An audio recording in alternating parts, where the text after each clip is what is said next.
0 the first 2 minutes. And then look at Klay Thompson and McDaniels. What is going on with that? Right out of here, and then all of a sudden Gobert comes in, and Draymond's like, no. Yeah, it's chill out. Mom. Yeah, that's right. That's right. Call for your mama. If I got to have you, we got to go. We got to do all this. You want this smoke? Okay, you about to get it. It's about to be a barbecue because it's gonna be smoke up in here. We gonna move some furniture.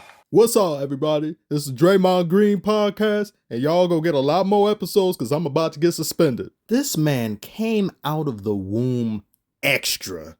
Draymond doing too much green is doing too much yet again. What behooves you to put your whole forearm around a man's neck in the first quarter? Do you guys remember last playoffs when the Warriors faced the Lakers and he put the ball in Dennis Schroeder's face? I wanted Dennis Schroeder out of the game for flopping reasons, but this right here, not only is this disrespectful, this is jaw work worthy. And he didn't get ejected for it. Instead, Schroeder got ejected. And then the playoffs before that, you see this nonsense. You see this crazy, unhinged dude. Why would you do this? And he tried to justify himself. Oh, I was trying to save him from fall. No, you are the one that yanked him down. Now look at him act a fool. Look at this. Look at this braying bastard, this Tasmanian devil.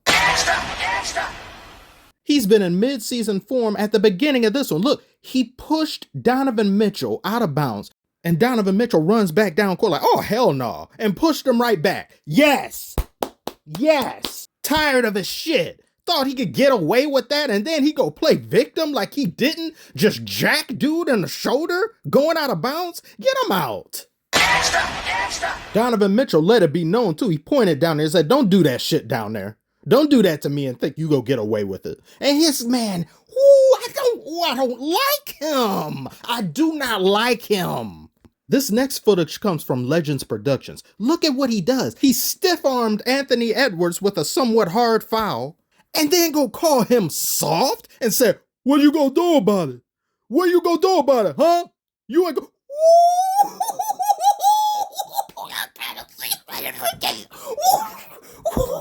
Kick his ass in the nuts. Stomp him in the nuts. I'ma stomp him in the nuts. Speaking of stomping, Sabonis' rib cage. Remember that? Now, Sabonis did grab his leg there. That is wrong. Sabonis should have been kicked out as well. But that stomp and then you go platform and trampoline off, dude? Extra.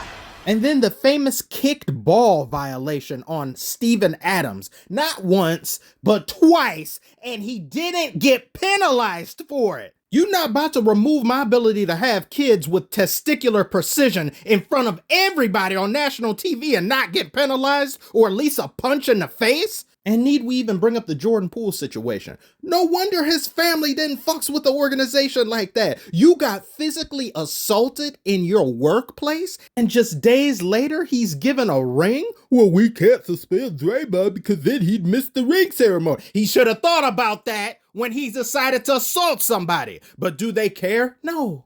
Draymond gets off scot-free, and yet he's claimed victim over and over and over again. He seldom takes responsibility for his actions. And every time I see Draymond trending on Twitter, my groin starts to hurt. He ain't trending for nothing good. He is a serial shit starter. You grabbed Super Spreader by his neck and dragged him multiple feet. What is your damage? Something is wrong with him.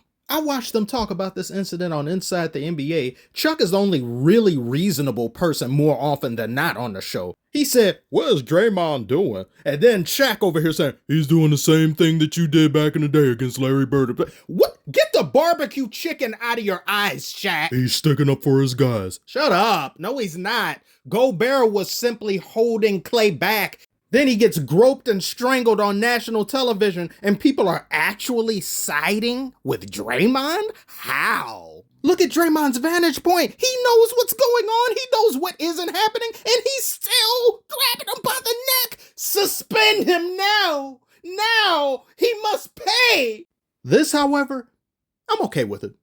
I'll allow it. If you watch the replay, Rudy had his hands on Klay's neck, and that's why Draymond went after Rudy, and I saw one replay right after it happened.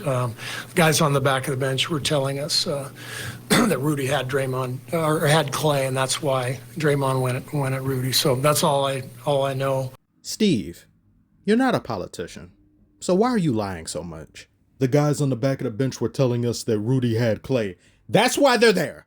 They just trying to get some minutes, because whatever it is they thought they saw was only a brief second to 2 seconds and all of that, because that was slowed down, and nary a finger or a hand so much as even clasped Klay's neck. Gobert's neck, however, looks like Bart's after Homer's got through choking him. This man has inner turmoil that has not been addressed and isn't being dealt with by the team, nor the organization, or the NBA for that matter. How many times have you seen Draymond do something stupid and extra like this, and he doesn't get punished simply because he's a key player for the Warriors and the entertainment factor comes into play? So if we eject him, wait a minute, look at that, look at that! You can't keep getting away with it!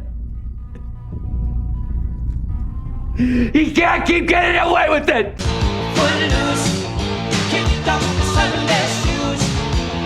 He's doing it on purpose. I don't care. I don't ever want to hear anybody try to defend him. He is doing it on purpose. There's no way a man's legs flail like linguine over and over again and aim specifically for the ass and groin over and over and over again. No. Where was I at? Where this man kicked my train of thought off the rails. Okay, yes. If you eject him, that's basically giving the other team the means to win easily, and then it kind of ruins the series or it ruins the game. How many times have we heard that? To where when the playoffs occur, Draymond is essentially unejectable. He cannot be removed from the game, solely based upon if he is removed, then the series is ruined or the game is ruined, and people are like, oh no, Draymond. And it goes back to the finals in 2016 that his ejection, one can make a very good argument. If it doesn't occur, then the 3-1 doesn't happen, which is completely his fault. Why the Warriors allow this man to do as he pleases over and over, to get unhinged, lose control, get up in refs' faces and get technicals, causing them to lose the game is beyond me. Why they let him do what he did to Jordan Poole without properly dealing with him is also beyond me. Is he that valuable to this organization? I don't think so. Not worth the trouble. He needs to be punched in his mouth. He needs to be suspended. He needs to learn a lesson. And as well, someone needs to whoop his ass. While it is funny seeing it happen over and over again, if I was on his team and he kept doing this, I'd say, you need to stop before I end up having to put hands on you, because I'm sick of games being thrown into the balance because you have no control over yourself and you have anger management issues, deep-seated anger management issues. He's a repeat offender and he needs to be treated as such. So we will see what happens in the days going forward. Tell me what you guys think below. Does Draymond deserve to be suspended? Do you think he was well within his right to do what he did to Gobert? Well, I really don't know what's the matter with you if you think so, but leave that below too. I'll hear you out. Thank you so much for watching. Like, subscribe if you're new. I'll see y'all in the next one. Extra, extra.